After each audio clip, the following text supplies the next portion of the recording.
Hi, here's a fresh, hot take. I don't believe in climate change deniers.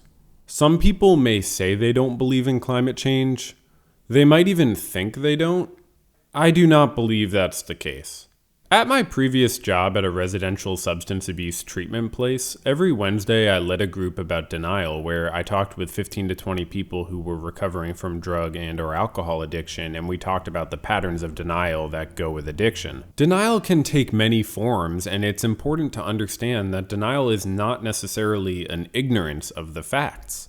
Denial is a defense mechanism to our feelings about the facts. One feeling we often strongly fight against is the feeling of impotence, or the sense that we can't do something. That's a feeling that triggers intense denial defenses like rationalizing, minimizing, comparing, or any other form of blocking out the feeling about the issue. If I'm in denial, it's my defense against the feeling that I can't do anything, can't do enough, or a different feeling, but a related one, the feeling that I might not be worth doing anything for. When I say I don't believe in climate change deniers, here's what I mean.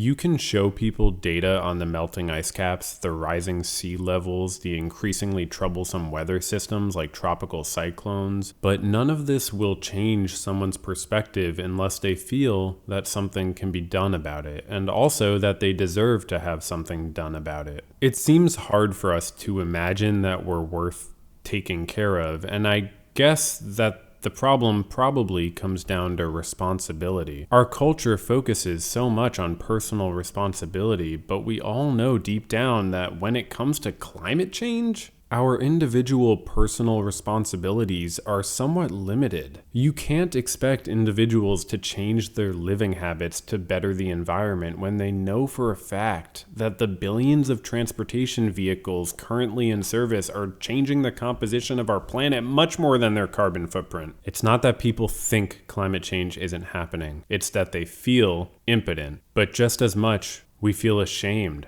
Our lives are built from factories. We run on stuff taken from the earth. We live every day enjoying the fruits of the deaths of innumerable life forms and the fruits of our use and abuse of limited inorganic resources that organic life requires, and accepting this reality requires complex, cognitive, after-the-fact hula hooping. But that's different than taking a rational counterpoint to someone's explanation of climate change. So I don't believe in climate change deniers. There's no denial of the correlation between the Industrial Revolution and the changes in our climate. Conservatives want to conserve our home planet just as much as liberals want to liberate it, to use some oversimplified puns, but we're not being led, we're being gaslit. If the officials of our country were able to agree that climate change is a result of human activity and can be slowed down, their constituents would agree as well, or at least agree a lot more than we do now. We would feel potent. This is why we have leaders. Leaders lead. Instead of trying to represent their constituents with some kind of lowest common denominator, they need to set the tone for their constituents. They need to do their own research to expand their perspectives of the world to include more than just their home states and industries. I heard former U.S. Secretary of State Rex Tillerson get grilled by high-ranking officials years ago in his confirmation hearing, and he was asked about climate change. The increase in the greenhouse gas concentrations in the atmosphere are having an effect. Our ability to predict that effect is very limited. I think it's important that the United States maintain its seat at the table on the conversations around how to address threats of climate change, which do require a global response. No one country is going to solve this alone. Please don't put Exxon in charge of the State Department.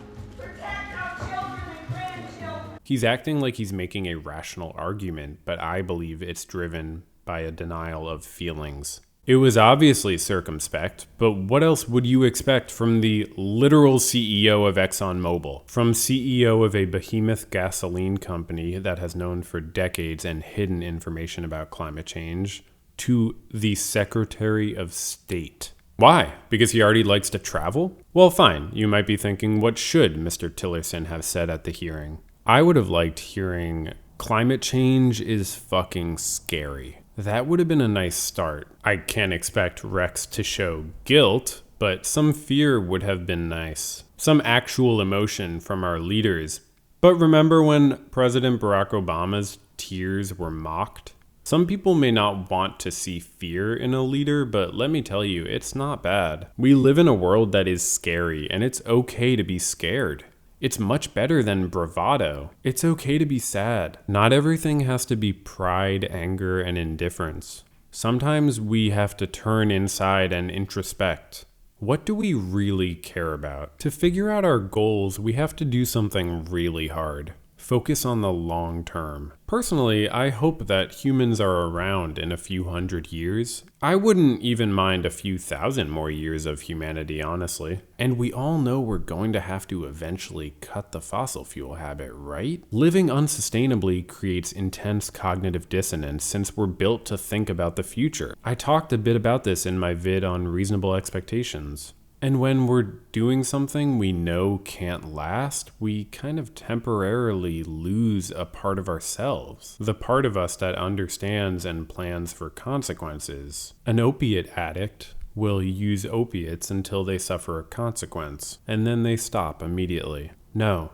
Obviously not. People will often continue to use opiates and continue suffering consequences that get worse and worse. Over 100 people die every day alone from opiates alone in America alone. That's a lot of alone. And it's not that these people don't know they're fucking up. It's that they so often don't view themselves as worth saving or don't think it's possible to do what needs to be done to change things and save themselves. Their sense of self can often be so degraded by the experience of dependence and by whatever traumas that dependence may have been serving as a band-aid for. Until you offer people a way to make a living that isn't contributing to the measurable and deadly destruction of the planet's ecosystems, people will continue to rely on whatever industry they can get a stable career in. People just want to raise their families and have friends. We can't cripple the economy, but we need to make moves fast. We need to make moves like we mean it. We need to make moves like we're worth saving. So no, I don't believe in climate change deniers or climate change skeptics or whatever they want to call themselves, because that's not actually a body of thought. They don't have ideas that conform to reality. They just have feelings that they don't want to acknowledge. In claiming that a phenomenon doesn't exist, they reveal more about themselves than they do about the phenomenon they attempt to disavow. They reveal fear and impotence. I don't always blame the individual. We have education systems in order to ensure that our adult population can participate actively in humanity's work. But of course, the cocky and authoritarian ways that some schools and families are structured functions only to increase people's sense of fear and impotence. I can tell you from my work in addiction recovery and from my work in suicide intervention, change is hard. Change comes slowly. One step every day doesn't feel like much, and it doesn't give as much of a dopamine boost as self-righteous indignation against any new regulations. Recovering addicts get the urge to relapse into addiction all the time. It would be insane not to. Individuals recovering from depression get sad feelings all the time that they need to work consciously to avoid indulging. We'll have our setbacks while breaking our habit of abusing the finite resources of this planet. There will be the lucrative options indulged in within the closed-door partnerships of boardrooms. But each time we relapse, we need to pull ourselves back, clearly and vividly imagine our great-grandchildren of the future or those of our friends and family and say, "You're welcome. You're welcome." We committed ourselves to doing the work that we realized we needed to do. It took immense cooperation, almost like we were building the Tower of Babel, but we made it our mission to care about ourselves. I don't believe in climate change deniers because I don't believe that individuals have the personal responsibility or the ability to reject data. You can't just reject data. That's for experts to do. I don't weigh in on neutrinos or on Julius Caesar's lifetime, or on the Mayans' society, or on botany, or anything else. I listen to people who know because all I have are beliefs. So if you want to say climate change disbeliever, fine, I'm okay with that. But you don't get to deny something just because you can't handle how it feels to think about. With experts to lead us in every field, we can find our way to the future. But for real leadership to come about, we need respect. Respect for experience and respect for scientific knowledge, which is the umbilical cord that connects us to reality. More than anything, we need humility. People need to know that "I'm not a scientist" isn't followed by "but here's my belief," but rather is followed by "so listen to the scientists." I know that sometimes time just feels like it's moving so slowly or just not even moving at all. But the future will be here eventually. That can't be denied.